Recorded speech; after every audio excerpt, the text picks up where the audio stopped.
Long, long have we waited. So long have we waited for this day. Ramia, blessed servant of the goddess, only the pure of heart. Only such souls will she suffer to ride upon her back.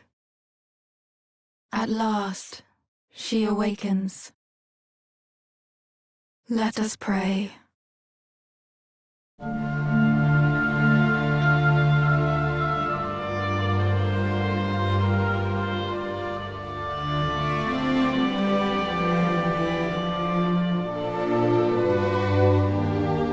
The world of Dragon Quest can sometimes present itself with many questions. Why are there two worlds? Are there more? Who made them? Is there more of a connection to the other games other than the Erdrick Trilogy? Why are there so many puns?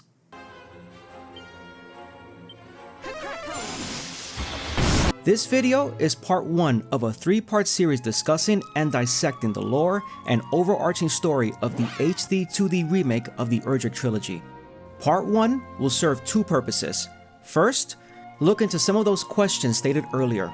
Lastly, unravel this tragic tale of a hero that sacrificed everything to save not one, but 2 worlds. Join me as we explore this world of mystery, magic, and wonder. Welcome to Dragon Quest III, A Hero Left Behind.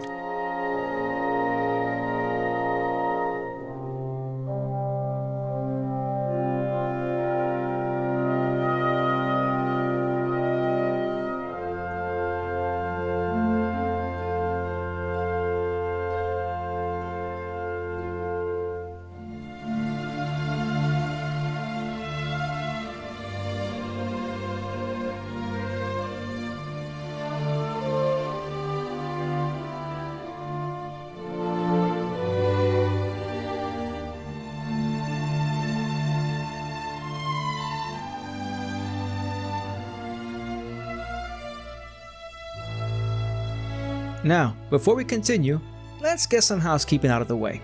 First off, this video will spoil everything in Dragon Quest III, some of Dragon Quest XI including the ending, and some other parts of the Erdrick Trilogy. So if you haven't played any of them, bookmark this video and come back after you played them.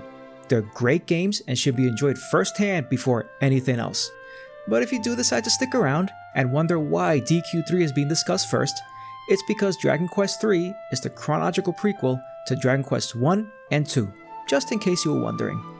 Also, and I want to be clear, we're going to talk about Dragon Quest XI, and even though it is discussed among fans, it has never been officially confirmed by anyone in the development team that Dragon Quest XI is an official prequel to the Erdrick Trilogy. I researched online, and I couldn't find anything. So if anyone has any official quotes, let me know in the comments.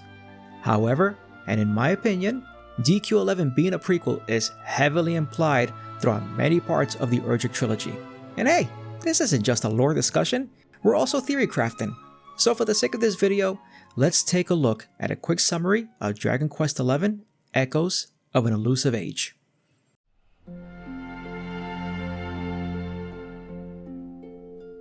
In the distant past, the world of Erdriel was engulfed in darkness by the villainous sorcerer, Mortigan, and the puppet master behind it all, the evil entity known as Kalasmos.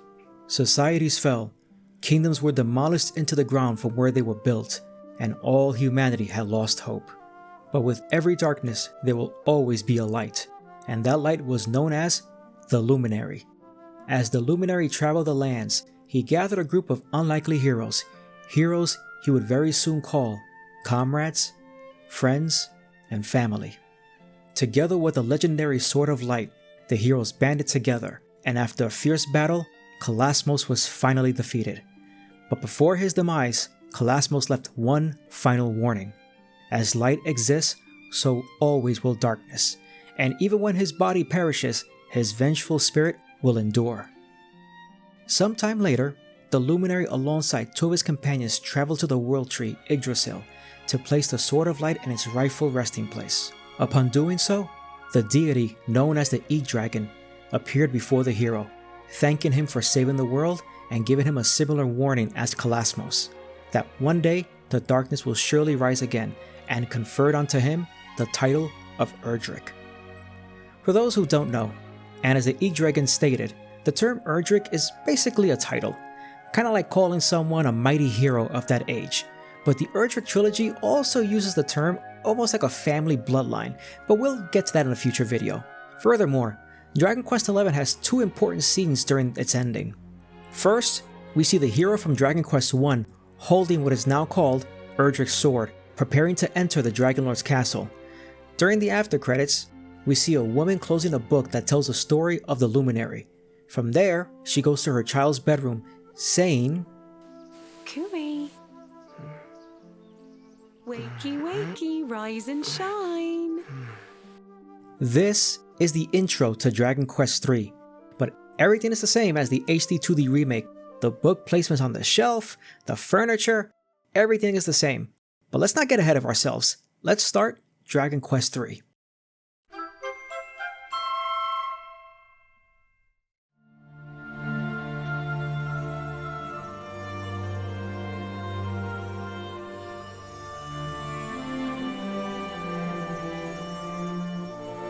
If you can hear me, follow the sound of my voice. Yes, come this way.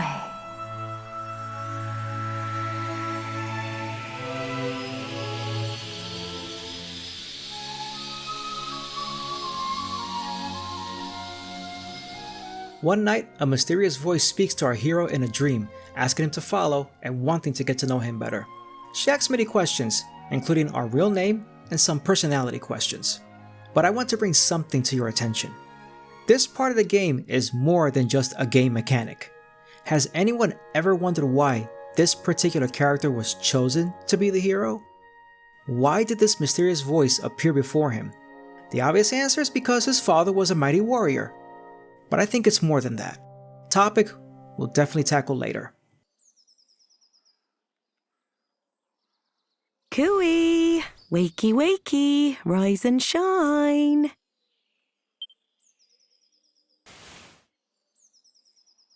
Morning, my darling. It's time to get up. Today's a very important day.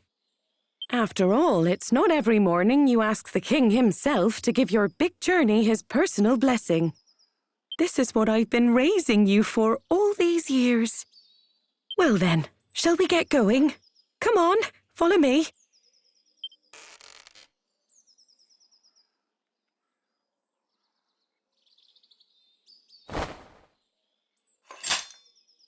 Dragon Quest III takes place in a world that has been at war with the evil Archfiend Baramos. Unfortunately, it's not said how long the war has been going on, but considering how young the hero looks in this scene and among other factors, I think it's safe to assume that it's been quite a few or many decades. The hero's father, Ortega, was known as the strongest warrior in the kingdom of Aliahan, and he felt like he had an obligated duty to find Baramos and defeat him to bring peace to the land again. Unfortunately, word has spread that Ortega fell into the volcano Mount Necrogrond while fighting Baramos' forces and died in the process. Years later, on his 16th birthday, the hero decides to follow in his father's footsteps and put a stop to Baramos. The king gives him his blessing, mind you, a cheap blessing, and advises him to seek out help from Patty's party planning place. Say that 5 times fast. Yes, that's the name. The king believes that one of Ortega's mistakes was going on his adventure alone, so he doesn't want you to make the same mistake.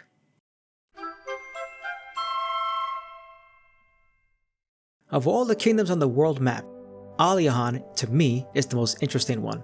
First, while not really that relevant to the overarching story, Aliahan as a kingdom and continent does very good environmental storytelling. Some NPCs mention that Aliahan used to be at war with other kingdoms. It was even a dominating force and ruled over every other kingdom, but that war ended a long time ago.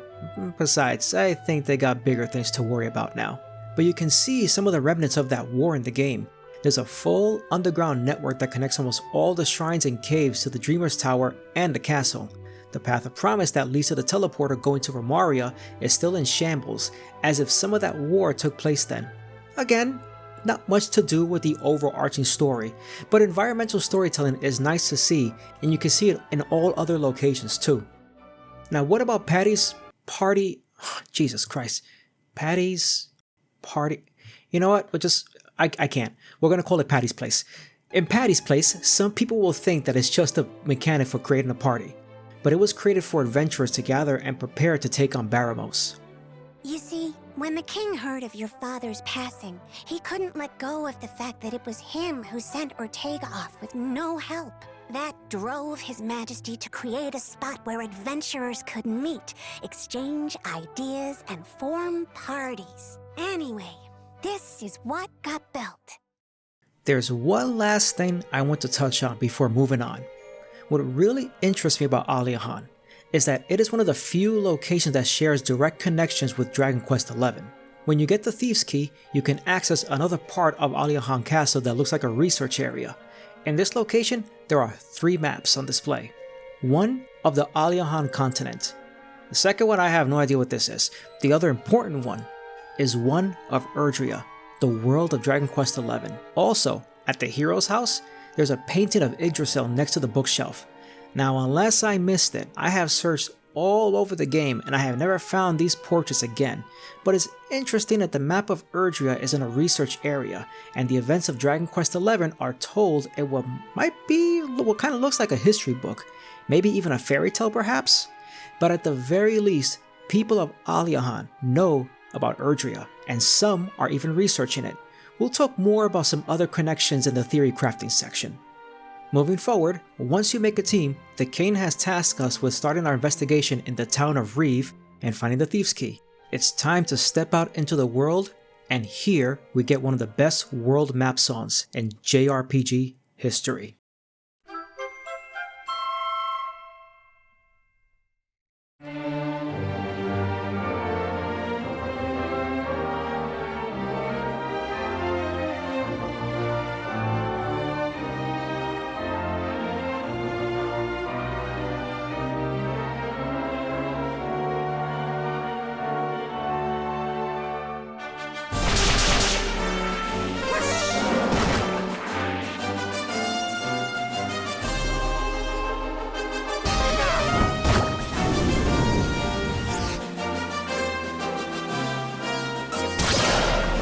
Now, the world of Dragon Quest III doesn't have an official name, so we'll just keep calling it the world or the hero's world.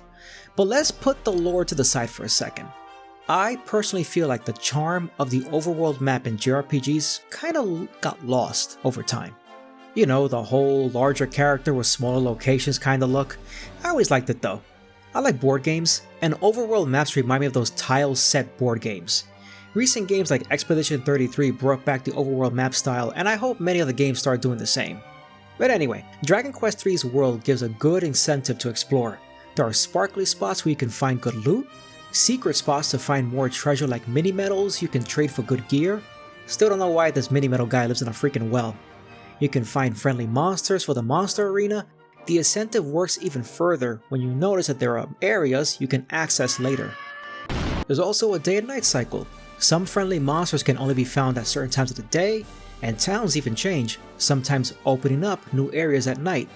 Between the music and exploration, DQ3 really just gives a sense of adventure. Piece of advice, the game gives you an option to highlight your next objective. Now, I had that option on because, well, I have a video to make.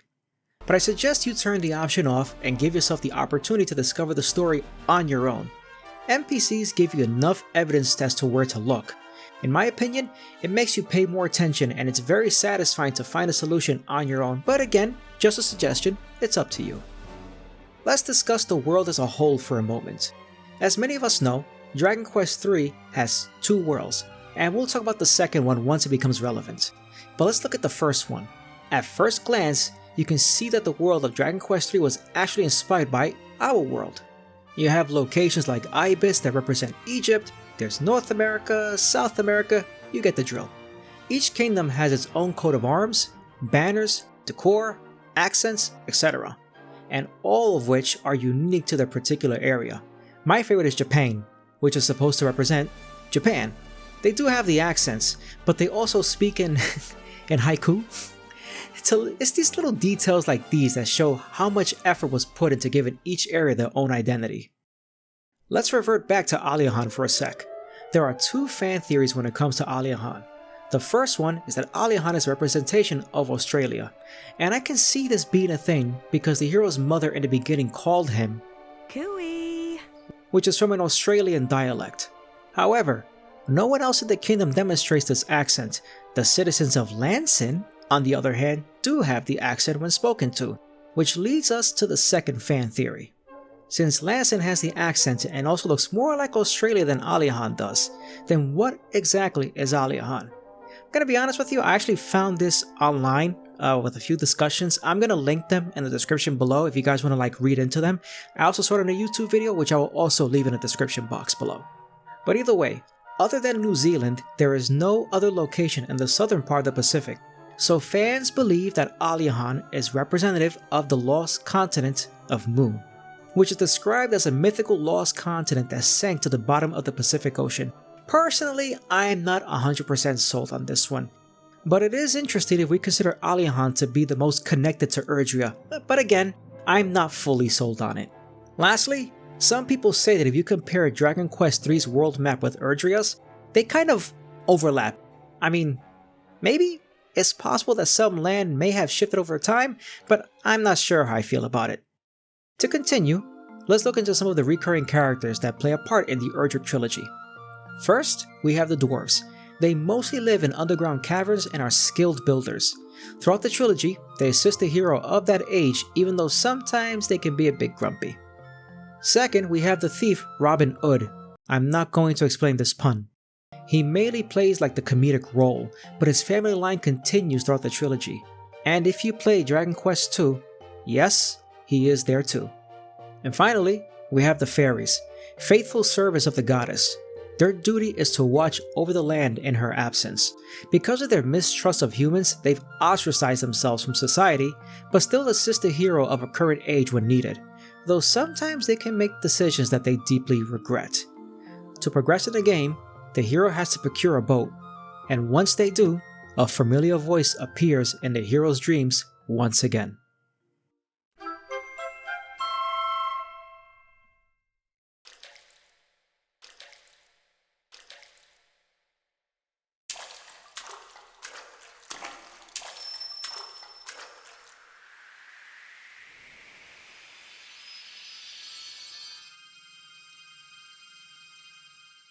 Can you hear me?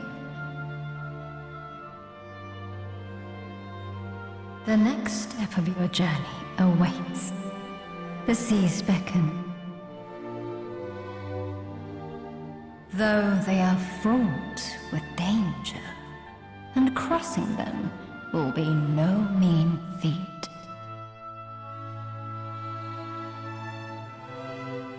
However, it is a task you must undertake if you are to gather the orbs scattered across the realm. Scour the world and lend a hand to those in need, whilst denying those who would do wrong.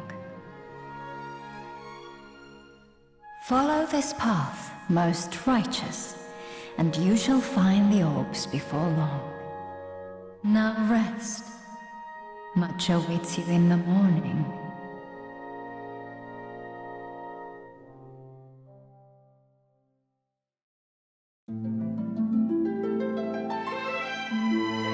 In typical jrpg fashion, finding the orbs means helping towns and kingdoms that have been corrupted by Baramos. There are 6 orbs in total.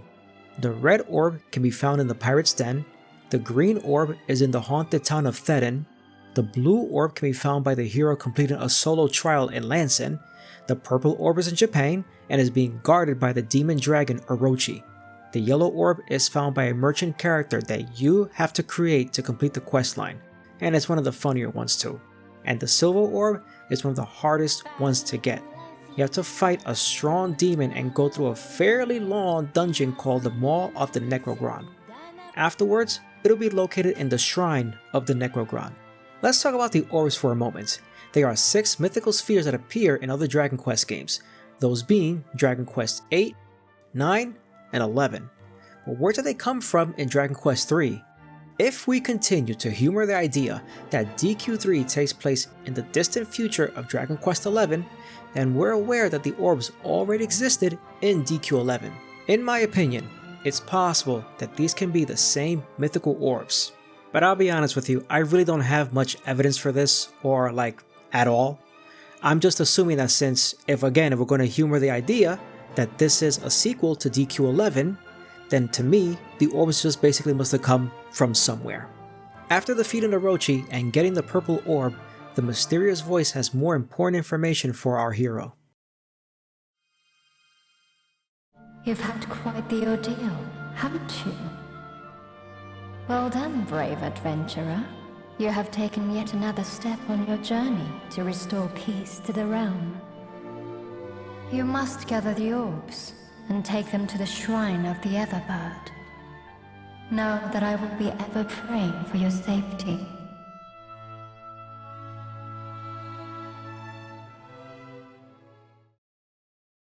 Okay, well, thanks, mysterious voice, but where the hell is the Everbird? When you obtain the green orb in Thedon, one of the spirits haunting the town will tell you where the shrine is. Thankfully, he was more helpful than that damn mysterious voice. He tells you that it's on an island of ice in Rimland. When we arrive, we witness one of the best scenes in the game. We are the guardians of the egg. When the 6 orbs scattered across the world are placed on the golden pedestals, then shall Ramia, the Everbird, be reborn.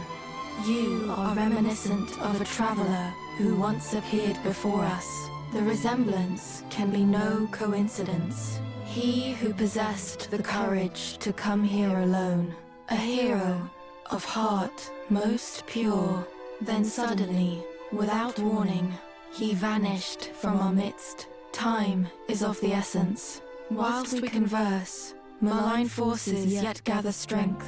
The realm thirsts for the light. Deliver it unto us by offering up the 6 orbs. This scene always impresses me. The 2 priestesses talking in unison is ethereal yet haunting at the same time.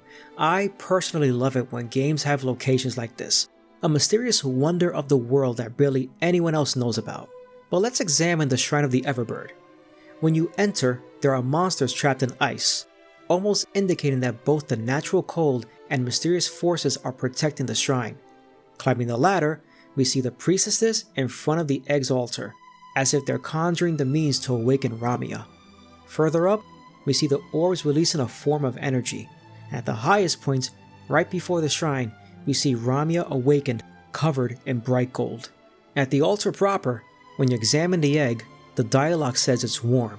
Even in the location's freezing climate, the egg is still warm, almost indicating that even a warm light can overcome the cold darkness. And around the altar are pedestals where the orbs sit ready to release the necessary energy to awaken Ramia. Pay it no heed. It's little more than a legend now. No, thank you for telling me about it. Truly the stuff of dreams. I suppose it is. And isn't it dreams that keep us all going? I know when I don my helm, I dream of the world waiting after my journey's done. I dream of returning to an Aliahan at peace. I dream of my wife and child. And someday, I hope to give this very helm to my offspring.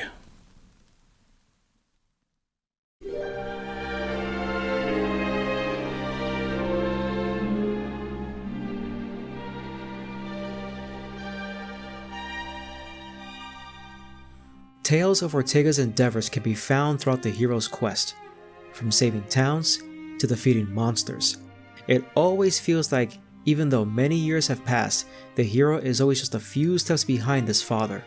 In almost every dialogue scene, Ortega shows that he has a strong sense of duty. He's determined, brave. However, he misses his family. Some NPCs mention that Ortega used to spend time with townsfolk. It's almost as if he's looking for a substitute to fill that emotional empty gap that his family used to fill. A part of him regrets being away and just fighting all the time. He's proud, but perhaps there's a part of him that really doesn't want to do this anymore. This is a theme that we're going to see in other parts of the Erdrick Trilogy.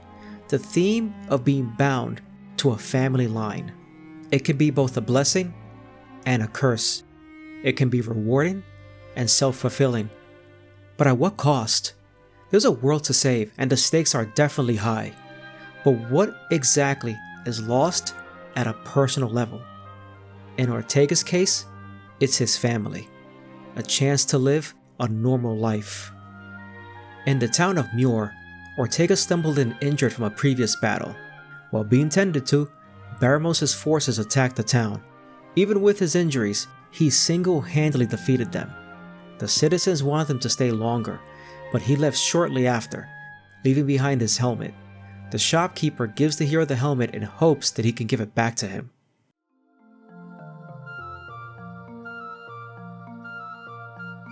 Welcome home, dear. Why, you certainly look the part today. Go on, let your mother have a... Oh my, I could never forget that helmet. Even if I tried, it's still crystal clear in my memory, you know? The day your father's friends gave it to him for his journey.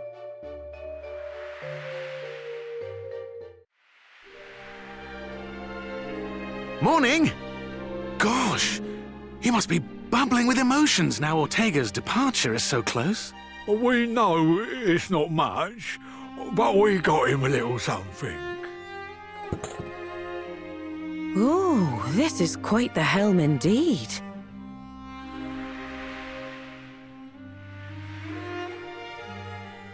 I can still see it.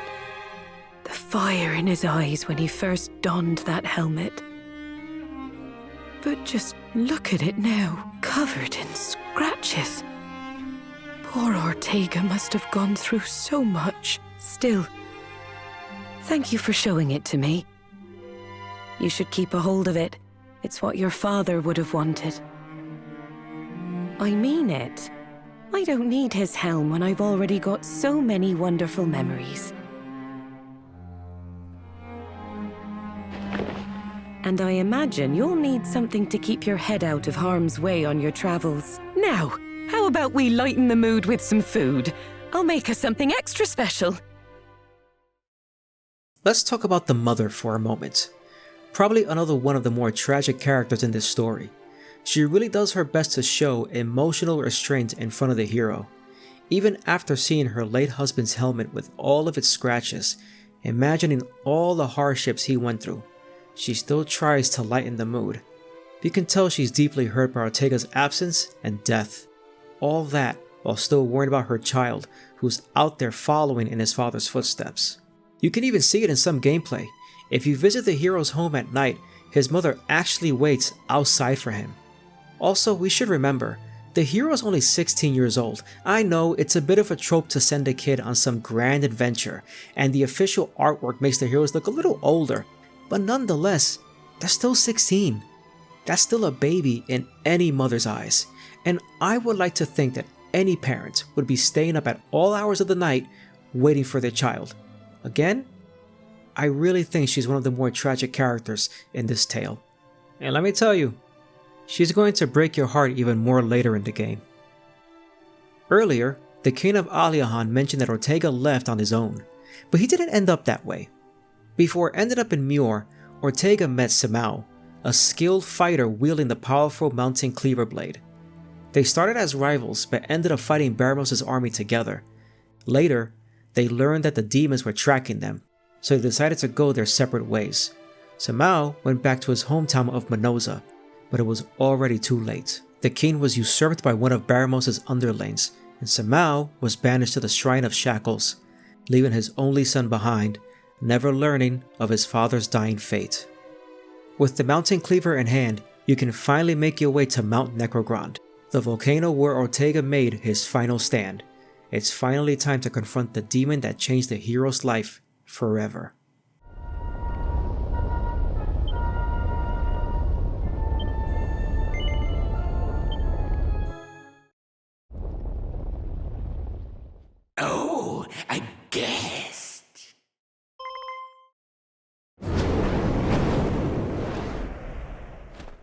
My, it's been some time since one of your kind dared come here. Allow me to humbly suggest that you turn back if you value your life. I'm a stone-cold killer, as it happens. It's funny, your gormless face reminds me of this fool I once sent for a dip in the magma. You should have heard how he wailed in agony as he fell.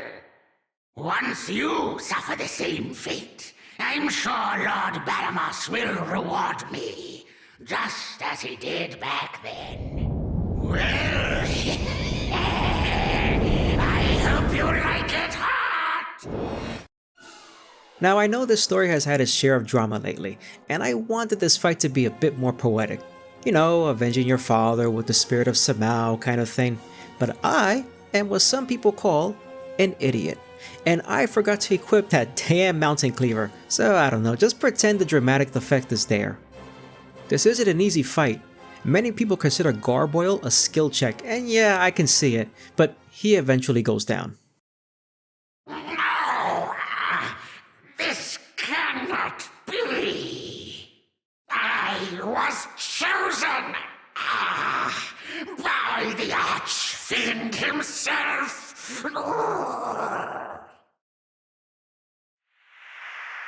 I see it now!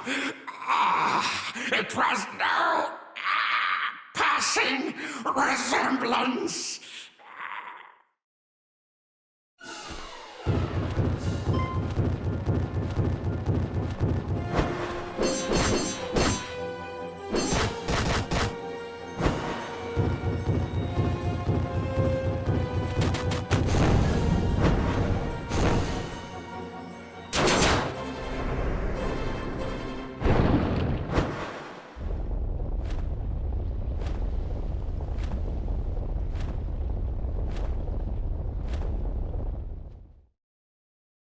Curse you, human scum!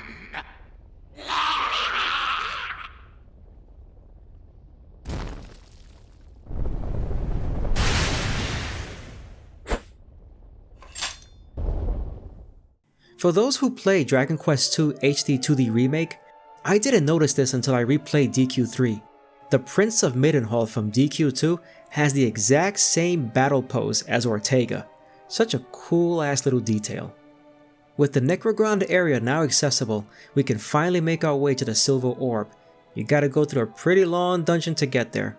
By the way, fuck this map in particular. We're going to talk more about the Necrogrond area as a whole in a moment, but first, we can finally deliver the orbs to the Shrine of the Everbird, where Ramia awaits. Long have we waited. So long have we waited for this day. Ramia, blessed servant of the goddess, only the pure of heart. Only such souls will she suffer to ride upon her back. At last, she awakens. Let us pray.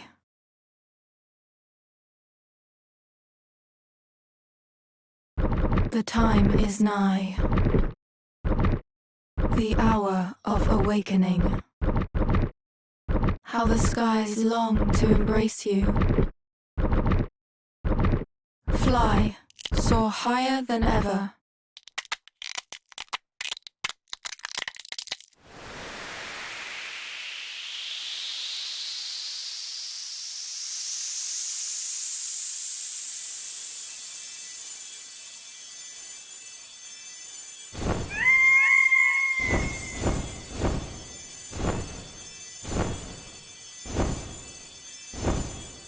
Banish the darkness and bring forth hope in its place.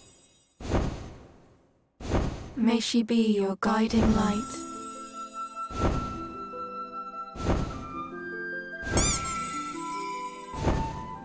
The time of departure is upon us.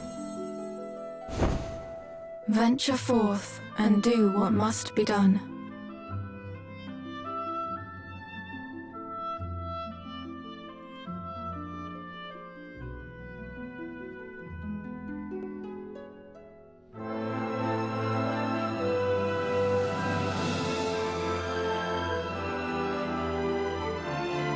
The saw I'm playing is called Heavenly Flight. It's used in many Dragon Quest games for moments like these when you're able to fly around the map. Of all the Dragon Quest songs, this one is one of my favorites. Just like the Shrine of the Everbird, the song is ethereal, but also triumphant in a way, telling the player that they're almost there. They're at the home stretch. Well, in this case, kinda. Now that we can fly around the world map, we can finally do the most important task. Save the world. Nah, that's not happening yet. We're gonna go around the world map and pick up all that damn loot we couldn't reach earlier. Speaking of which, get the duplicate. I mean it, get the damn duplicate. It's to the left of Minoza. This headgear is OP as shit. Basically, it casts spells twice in one single cast. The item description says occasionally cast twice, but that's BS. I can count on one hand how many times it didn't cast the spell twice. Equip this on your hero or your sage character, and it'll melt most enemies.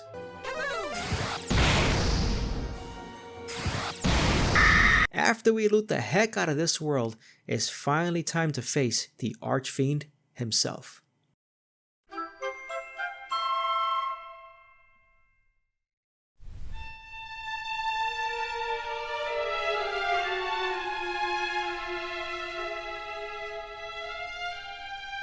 While I'm raiding Baramos' castle, let's discuss him as a character. The game doesn't specify how long he's been attacking this world, but it definitely isn't a recent event. It's been quite a long time. He's had enough time to hunt down Ortega, attack towns, and conduct other malicious acts. Baramos is definitely evil, but he's also petty. He enjoys even the simplest torture for his own entertainment. One of the first towns he attacked was Thedin, but it wasn't enough to destroy the town. He also cursed the souls of the townfolk by leaving them there believing that they're still alive. Baramos seems to be a fan of cursing people, because he also cursed the souls of two lovers, leaving them separate and causing the waterways from Olivia's promontory inaccessible until you lift the curse. And also, Baramos must really hate couples, because he cursed also another two lovers by turning the boyfriend into a horse during the day and the girlfriend into a cat at night, basically keeping them separated so they'll never see each other again. In one of the monster descriptions, it states that Baramos probably isn't even that dedicated to the cause. He really is just a dick. Which is probably not the most professional way to describe him, but as we explore the castle, it's noticeable that it used to belong to a previous king. Baramos even keeps the remains of the previous king in the throne room. The entire Necrogrond area must have been a sprawling kingdom at some point. When you locate the Silver Orb, it's held by the last two survivors of the kingdom, the Chancellor and the Princess.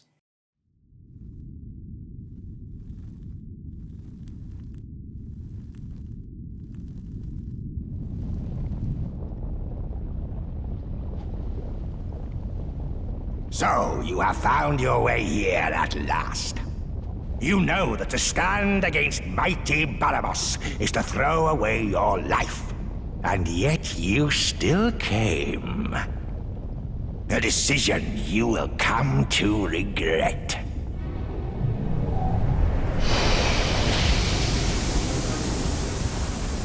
But not for long, for I shall rend you asunder and devour your innards. Look at this Dragon Ball charging key looking ass. So we're finally here.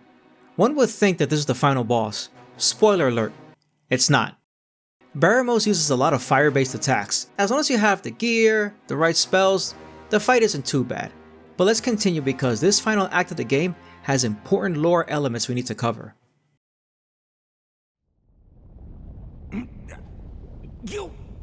How? Curse you! This is not the end. I shall not give up so easily.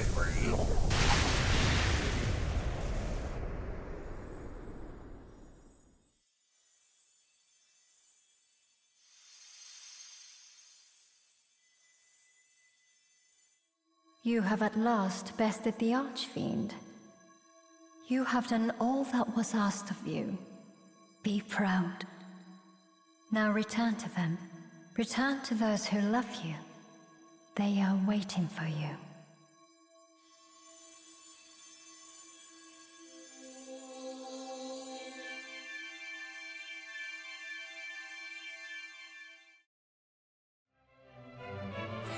well met indeed, vanquisher of the Archfiend Baramos. Truly you are your father's child.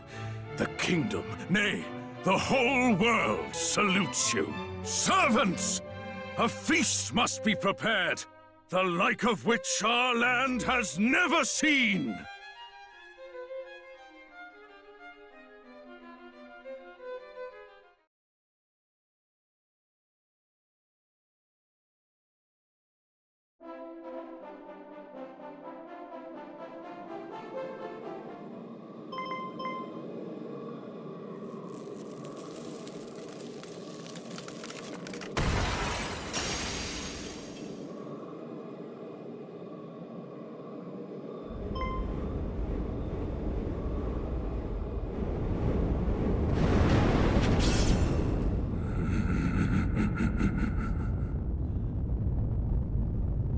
I must apologize for intruding on such a heartwarming scene.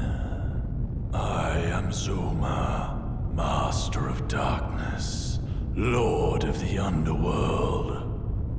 And so long as I will it, your realm shall never be free of the pall of night. Now, suffer.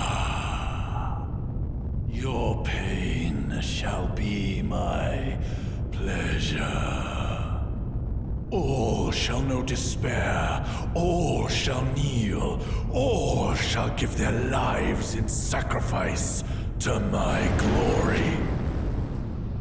For I am Zoma, bringer of oblivion. Obey, and your suffering shall be short. Resist, and you shall know true torment.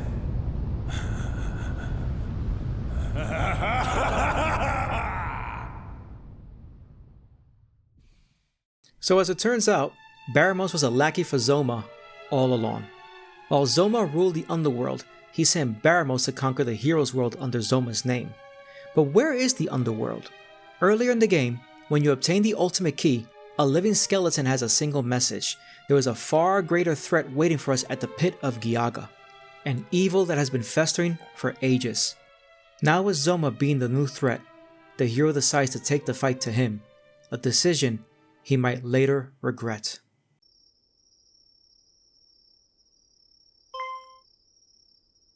What's the matter? Can't you sleep? Suppose it's no surprise, really. You've been through your fair share. Ooh, just thinking of that horrible voice we heard in the castle sent shivers down my spine. But enough of that. Tell me, do you know what you're going to do next? Gosh, just listen to you. Your old mum couldn't be prouder. I had hoped this would be the end of it. But I know you can't just stay here. You're just like your father in that sense.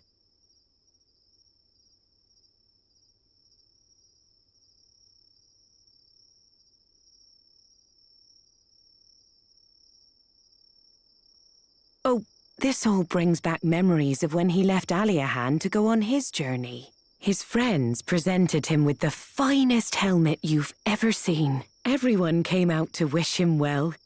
They were all so joyous. But there was nothing but fear in my heart.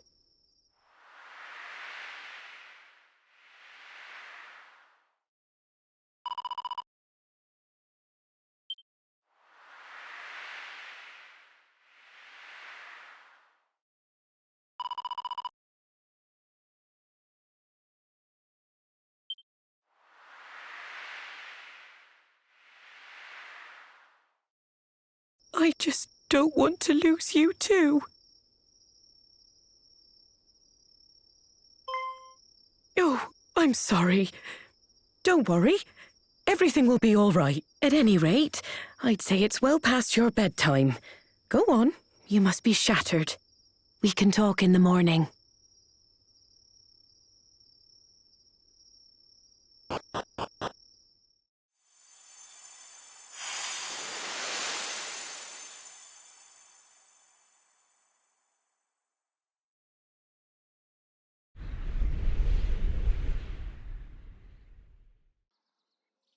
morning, my darling.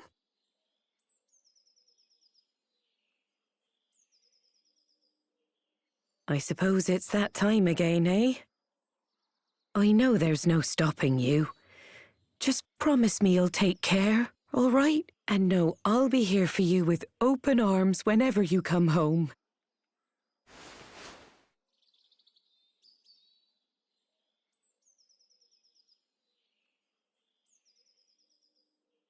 So bye for now.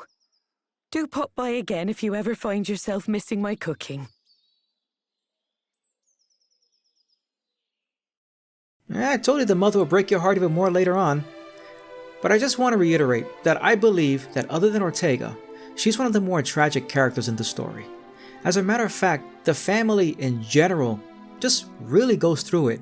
We see more of this throughout the Erdrick Trilogy. Moving forward, and earlier in the game, when you get Ramia, there was an area that was inaccessible, but the hero's dream showed that the way is now open, granting us access into the Dragon Queen's palace.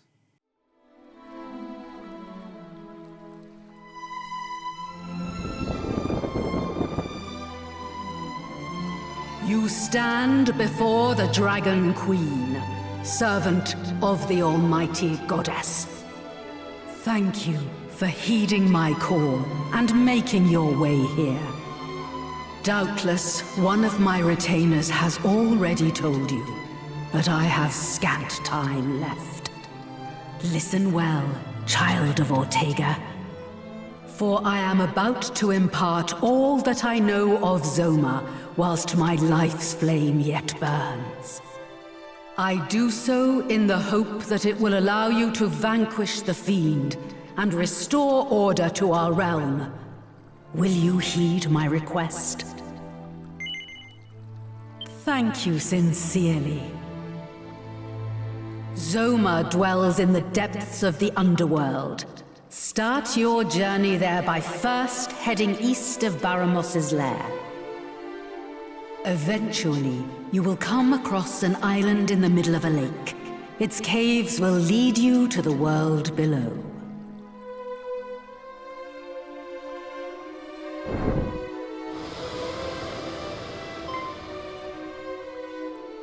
Now, do not weep for me. My time is simply coming to an end, and I am certain my offspring can handle the task that awaits. Just know that Zoma possesses a power unlike any you have faced thus far. You would underestimate him at your peril. However, as long as you have this, you will not falter. The light will return. Of that I am sure.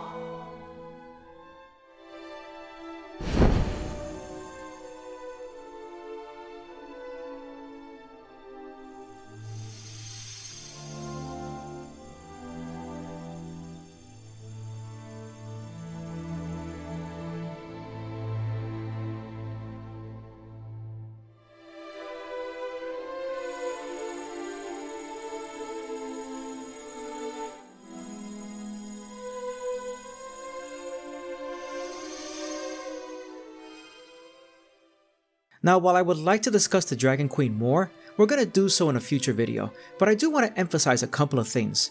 First, I believe that there is a reason why the Dragon Queen's design is similar to that of the Erdrick's design.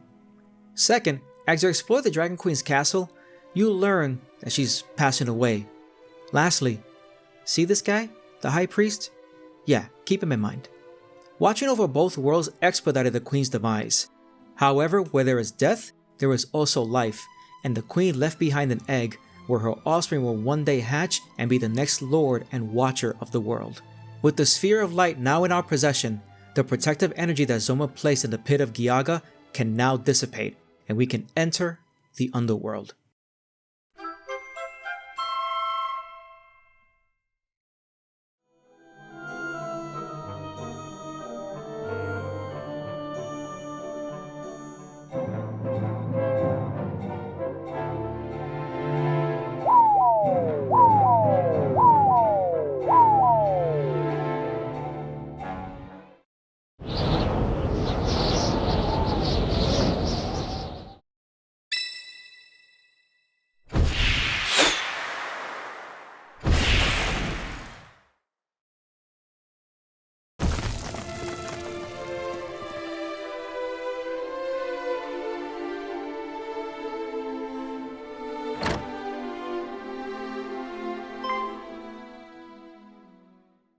At first glance, when something is called the Underworld, the first usual thought is, a place full of demons and no people.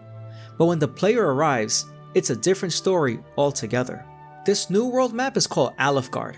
While not as big as the previous world map, a lot happens here that will be emphasized throughout the Erdrick Trilogy. So let's take a look at Aliahan and discuss some elements. Even though it's known as the Underworld, it's not what we expected. There are people here, towns, and even a kingdom.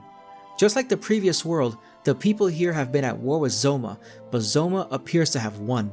Some towns have built protective walls, but the people live in fear.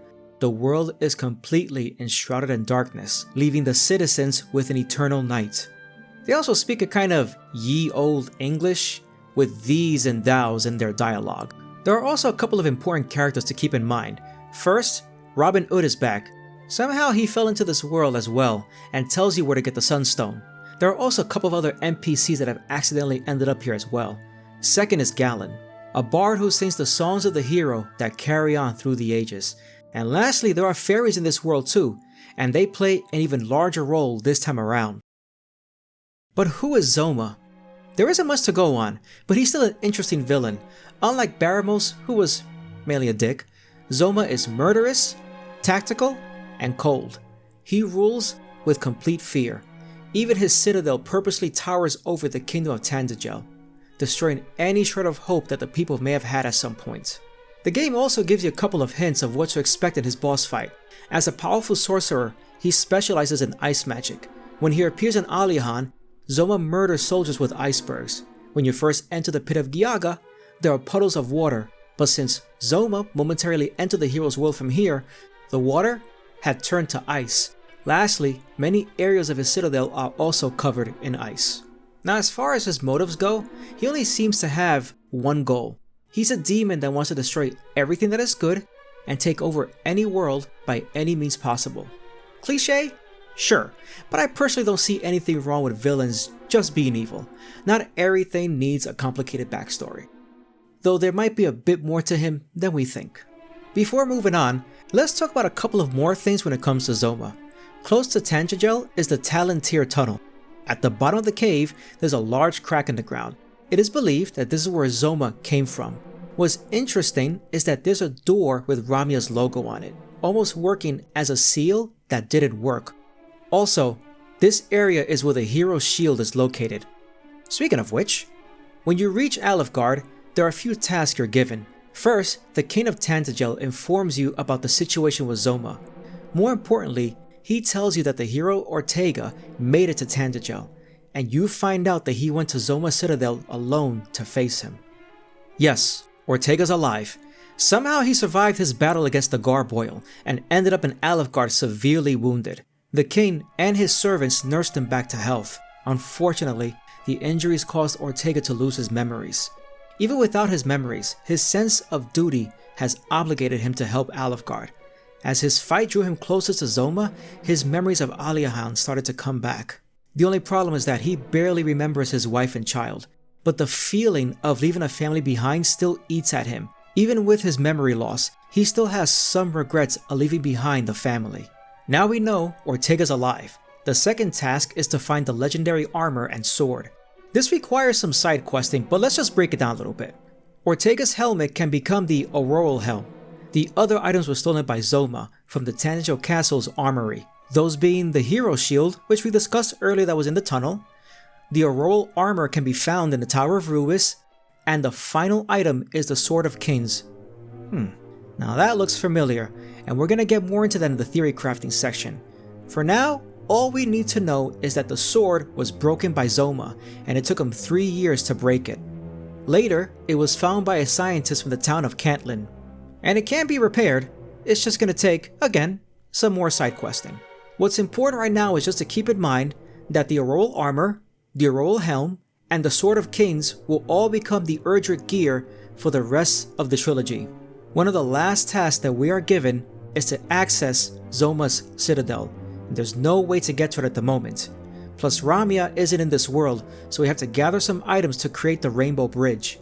Those being the Sunstone, the Staff of Rain, and with the help of a priest, those two items will merge together to become the Rainbow Drop. Using that at a particular area will create a passable bridge to the Citadel. And finally, we get the last important task from a very familiar helper in the Shrine of the Spirit. Hi there. I'm the fairy who used to work for Rubiss, by the way. And it was me who called out to you the day you turned 16. Rubiss had enough on her plate back then, so I decided to step in and help out. Honestly, I think I might have actually been a bit blunt with you that day. Sorry about that.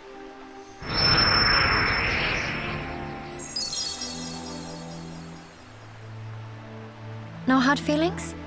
Anyway, you're here now, and that's what matters. Now, listen to me very carefully. If you're to stand a chance of reaching the Lord of the Underworld, then you'll need help from Rubiss. Unfortunately, Zoma currently holds her prisoner, and that's where you come in. She's trapped on the top floor of a spire, locals know as the Tower of Rubiss. It stands in a small isle to the north. First, you'll need to find the fairy flute. Once you have it, you'll be able to awaken Rubiss and free her from Zoma's clutches. Anyway, make a start by heading to the village of Cole. I've got a feeling someone there might be able to point you in the right direction. Oh, let me give you the Staff of Rain. You humans do like staves, right?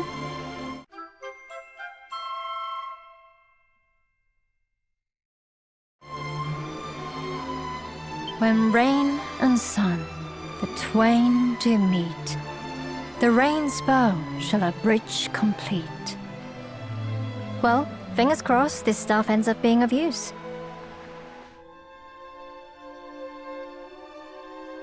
This fairy is called the Servant of Rubiss.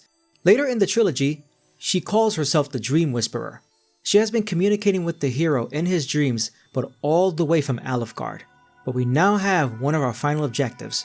Zoma has imprisoned the goddess Rubiss in stone, and with the fairy flute found in Cole, it's time to enter the Tower of Rubiss and free the goddess.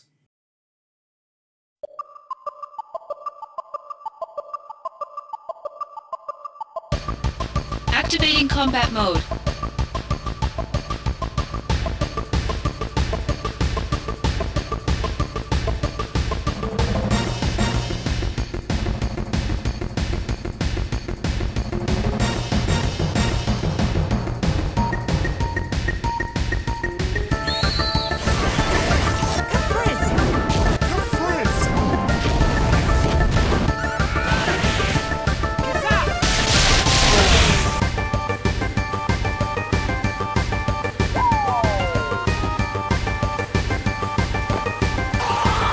When the hero reaches the top of the tower, a familiar foe is guarding the goddess and her prison. I must admit, I was not sure you would make it here. Most impressive.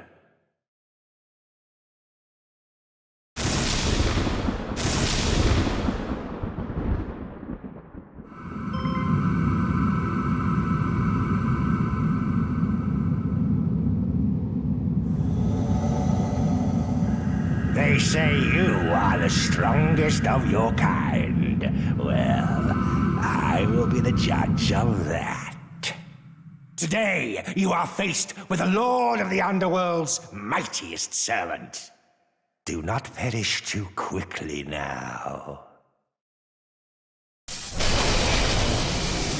I want to savor the fight before gorging myself on your juicy innards. Now, despite his name, this isn't the Baramos we defeated at the Hero's World. Rather, this Baramos is a more faithful servant created by Zoma. Once defeated, he retreats to warn Zoma that one blessed with light is on his way to the Citadel.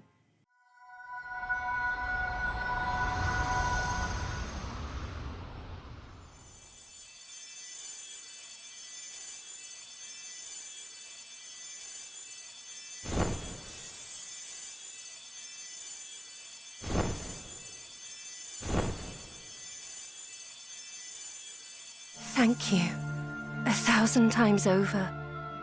But allow me to introduce myself. I am Rubiss, mother to the land of Alfgard. Long have I waited to lay eyes upon the one who might save the realm in its darkest hour. Ah, I see you hold the Sphere of Light. It seems we are all in the Dragon Queen's debt. When confronted with that orb, the veil of darkness that guards Zoma shall clear like clouds after the rain. We must stop the Lord of the Underworld, whatever the cost may be. His very existence threatens not just Alfgard, but life as we know it. Alas, my powers are not returned as of yet. Thus, it falls to you to put an end to his ambitions. However, if you are to ever reach Zoma, you will first require the succor of the Rainbow Drop. It is given shape only when rain and sun meet. Now there is something I must give you.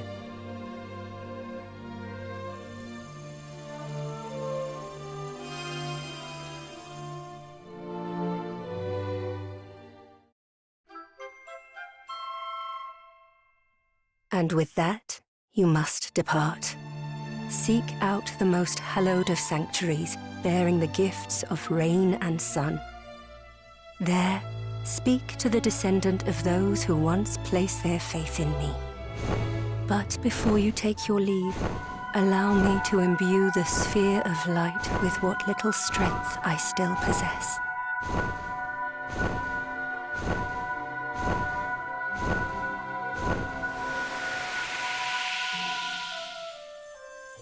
The fate of the realm rests on your young shoulders. I know it may seem daunting, but you must persevere. Though you can go safe in the knowledge that I am watching over you, young hero.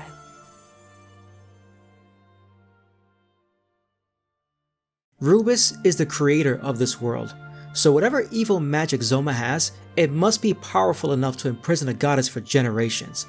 I believe it has been a long time since she was imprisoned because she asked the hero to seek out the descendants of her servants. Either way, with the sacred amulet, now we have proof that we saved the goddess, which means the priest will now make the rainbow drop, granting us access, finally, to Zoma Citadel.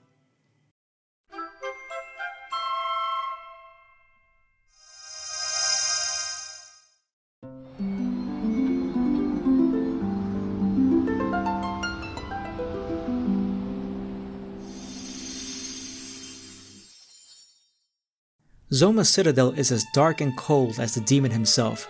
Some of the hardest monsters are located in this dungeon. As the hero draws closer to Zoma, we finally find Ortega, fighting the multi-headed dragon all on his own. Trying to catch up, we get surrounded by demons, leaving the hero unable to reach Ortega in time.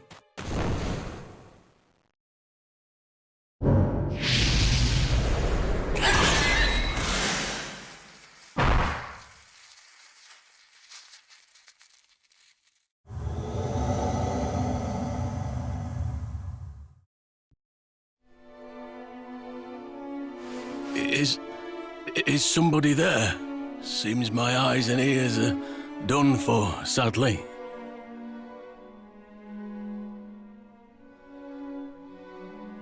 Oh, praise the goddess. Oh, listen, you probably don't know me, but I need you to pass on a message. I'd been living under a haze until recently, but I remember it all now. I am Ortega of Aliahan. I left behind my dearest wife and newborn to set out on a quest. One that I fear has now reached a premature end. What I wouldn't give to hold my little one's hand. To give them something to remember me by. Oh, my darling child. Oh, you must resent me. The way this journey tore my family apart has long filled me with regret. If only I could have spent more time with them.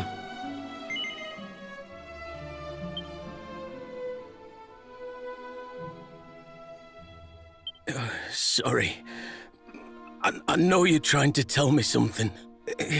It's just my ears won't hear it. At the very least, I can feel the warmth of your hand on mine. Though, it would have been nice to see the face of the last person I talked to.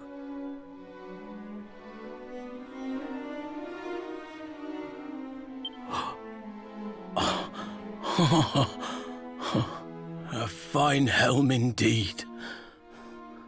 It tells the tale of the long adventure that led you here today. These scratches make it clear it wasn't all plain sailing. But nonetheless, you stood tall.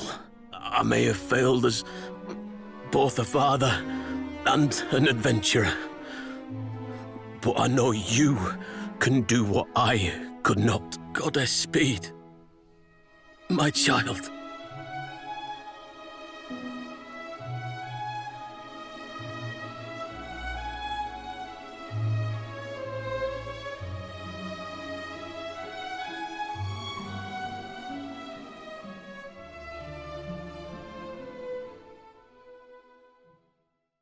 Not gonna lie, I shed a tear at this scene. This whole time, you always feel like you're one step closer to finally reaching the hero's father. And you finally do, but it's too late. I know Ortega says, "my child," at the end, but I think he still died not knowing that his son was right there with him. He died not knowing that his son does forgive him. This whole war has done nothing but tear this family apart. A father regretting his journey and leaving his family. A mother mourning over a lost husband and always worrying for her child to come home safe. And a son finally finding his father for him only to be stripped away in such a violent manner. After Ortega's death, the hero gains a new determination and it's finally time to reach the throne room. Zoma, unfortunately, is being guarded by 3 bosses. The King Hydra that murdered Ortega, the soul of Baramos, and the bones of Baramos. Son of a bitch really doesn't give up. But once they all go down, it's time to decide the fate of 2 worlds and battle the Lord of the Underworld himself.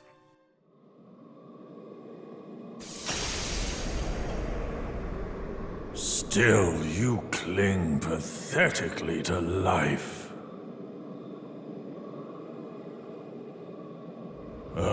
It seems only right that I should have the joy of dealing the killing blow myself.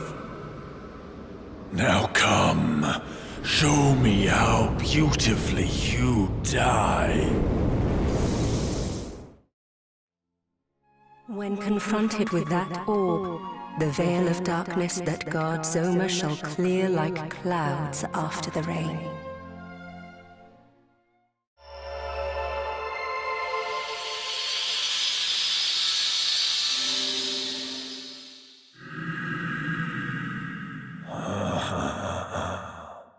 So, you have learned how to overcome the wards of sorcery that protect me. It matters not. Come, dash yourselves on the unfeeling shores of my might.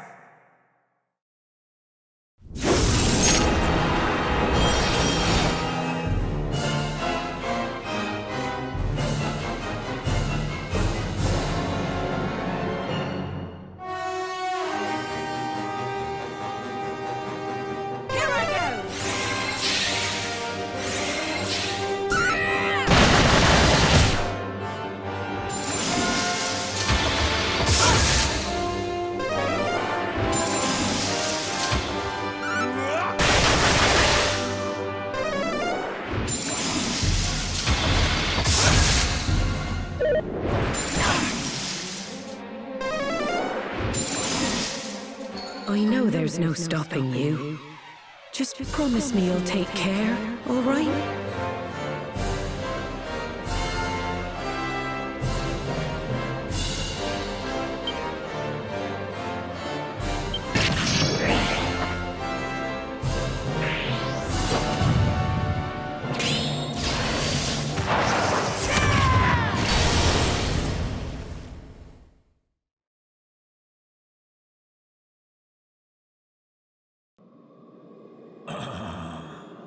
You have done well to defeat me.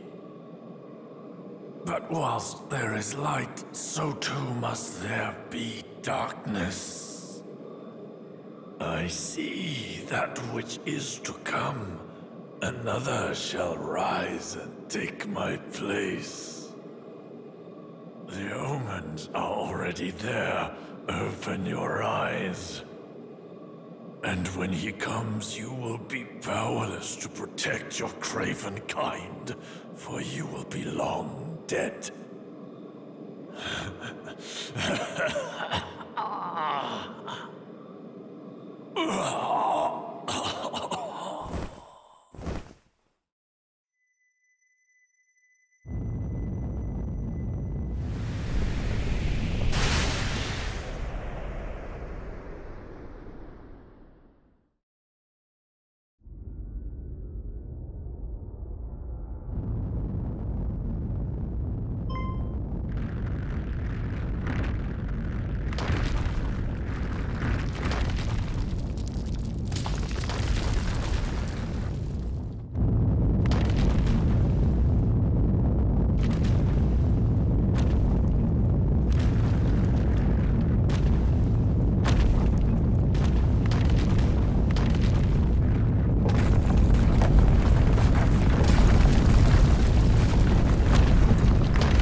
A thunderous rumbling echoes from the skies above.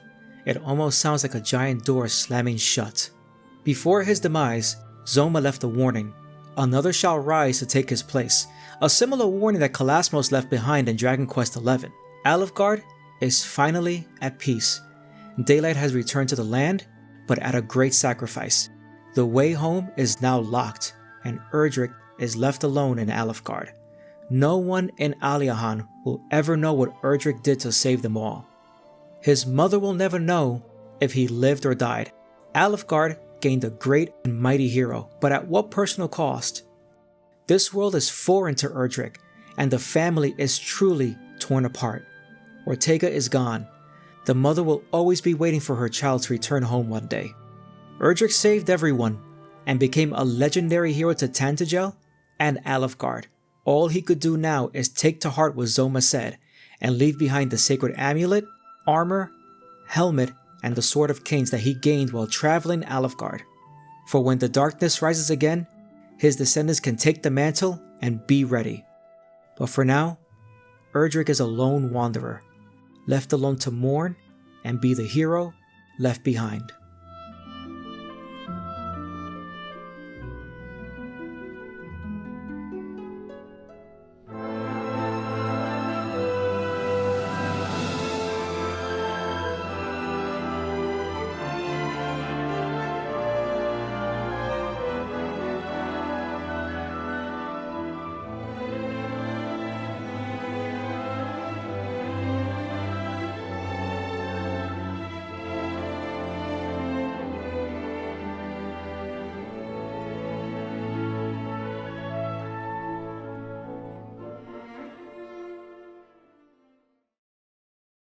Your Majesty, fear not, for I will see that thine offspring grows into a fine leader of the land.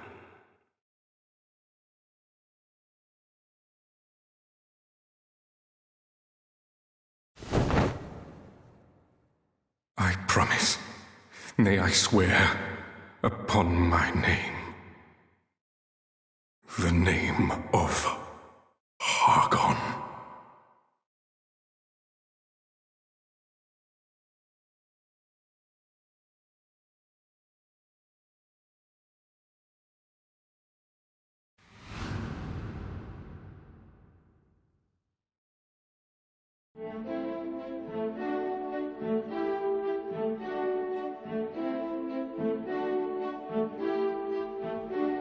Okay, we've completed Dragon Quest III, so now let's have some fun.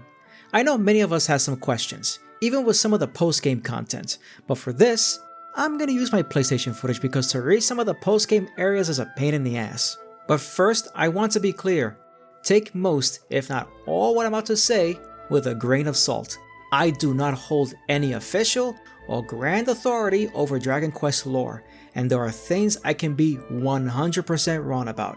I'm pretty sure that there are other people out there more qualified for the job, but theory crafting can be fun, so again, let's have a good time with this. Now, I'm going to need some help with this section, so I want you all to meet someone. Say hi to my Femdrake character, Eileen. She's going to be assisting me with the theory crafting. Go on, Eileen. Say hi to all of our lovely YouTube friends. Hello. Ah, don't mind her, she's just a little camera shy. So to begin, let's start addressing some questions from earlier.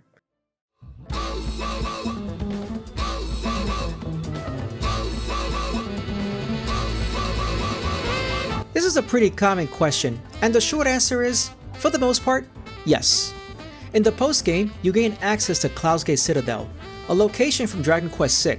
Cloud's Gate Citadel is also ruled by Lord Zenith. There's also a couple of other super bosses, but they're not important at the moment, except for the one thing that we should probably debunk. One of the super bosses grants wishes, and one of them is to bring back Ortega. But I think this was just something for fans because Dragon Quest I already confirms that Ortega is still dead. Sorry, Eileen. But anyway, back to Cloud's Gate Citadel. For those who don't know, the first 6 mainline Dragon Quest games are divided into 2 trilogies. The Erdrick Trilogy, which is Dragon Quest I, II, and III, and the Zenithian Trilogy, which is Dragon Quest IV, V, and VI. Both trilogies don't have much of a direct relation to one another, and it's believed that they're possibly centuries or even eons apart from each other. It's also believed that they're just separate worlds altogether. Now, I'm gonna be honest with you, I'm not too sure what the purpose of these locations being in the Erdrick Trilogy serve. And Cloud's Gate Citadel isn't only in DQ3's post-game, it's in DQ2's as well. And Dragon Quest II also takes place in Alefgard. So this can mean one of 2 things. Either the Zenithian Trilogy exists within both worlds of the Erdrick Trilogy, or the inclusion could just be a nod from the developers saying that they recognize that the Zenithian Trilogy exists, and we'll probably get something related to it later. Maybe more remakes? Yuji Horii has kind of hinted at it. Either way, it's cool seeing something of the Zenithian Trilogy here, and I hope we get remakes of them too. Now let's take a look at another question.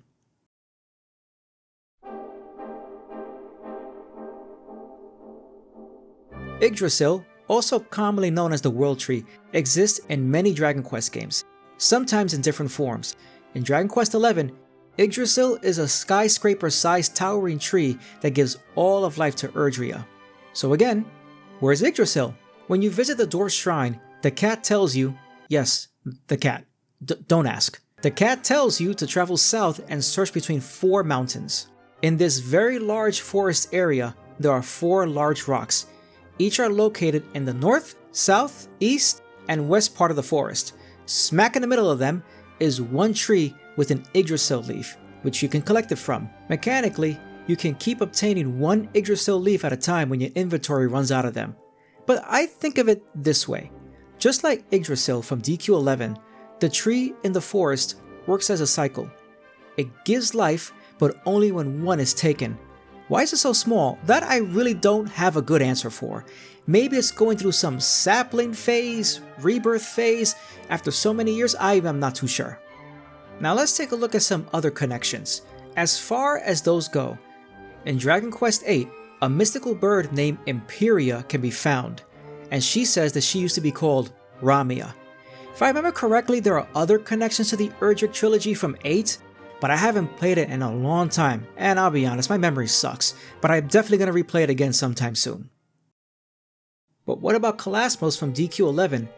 Like Zoma, Kalasmos is protected by a purple evil energy, and you have to use an item to break that protection. With Kalasmos, it's the Sword of Light, and with Zoma, it's the Sphere of Light. Not really much to go with yet, but I believe there's another connection. First, on Zoma's helmet, there's a third eye. That same eye can be seen on the Sword of Shadows in Dragon Quest XI, a sword that was created by Mordegon, who was corrupted by Kalasmos' dark power. Additionally, the threats made by both Zoma and Kalasmos are technically the same, that even if they perish, darkness will return. Okay, so where am I going with this? I think that between the third eye, the purple aura, and the same threats made by both, there's a greater evil influencing them, which is represented by both the purple aura and the eye. Maybe something ancient? Kalasmos says his spirit will endure. Did he really mean his own spirit, as in Kalasmos' spirit? Or was some entity speaking through him? I don't want to give too much away, but I believe this is something emphasized further in Dragon Quest II. Okay, now let's be real for a second.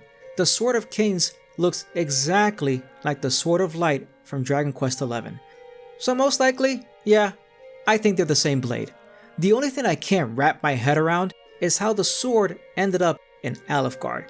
Because if we continue to humor the idea that Erdria is the past of DQ3's world, then again, how did the sword end up in Alefgard? Especially if we consider that the Sword of Light's final resting place was at Yggdrasil at the end of DQ11. If anyone has any idea, then please let me know in the comments, because this is the one thing that I honestly can't figure out. Now, if you played Dragon Quest XI, then I know what your next question is. For those unaware, because of some events that took place in Dragon Quest XI, the Luminary travels back in time to right some wrongs. But to do so, he needs to break the time sphere with the Sword of Light, and the sword breaks in the process. In short, the theory among some DQ fans is that when the Luminary time traveled, he then created two timelines, one where the Erdrick Trilogy takes place, and one where the Zenithian Trilogy takes place. Personally, I was never 100% sold on that one, because at the end of Dragon Quest XI, the Luminary lends the Sword of Light to Serenica, and she also travels to the past to save the first Luminary. So wouldn't that have created another timeline? Additionally, if Cloud's Gate Citadel being added to the postgame is more than just a nod from the developers, then that would mean that the Zenithian Trilogy isn't separate from the Erdrick Trilogy. In my opinion, I think there's another way to see this. It's not that there's multiple timelines that exist, but rather multiple worlds created by different deities. At the end of DQ11, the E-Dragon says that she created life on Erdria. In Dragon Quest III, Rubiss confirms that she created the world Alefgard is in. Speaking of the goddess, let's talk about her real quick.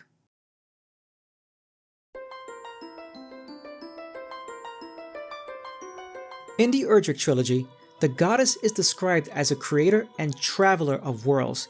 We can see the depiction of Rubiss in various churches throughout the game, a statue of a woman in religious robes holding a sphere. But she also exists in other games too. In other DQ titles, she's depicted as having wings, or sometimes she'll be displayed as towering monuments like in Dragon Quest VIII, and other types of different depictions as well.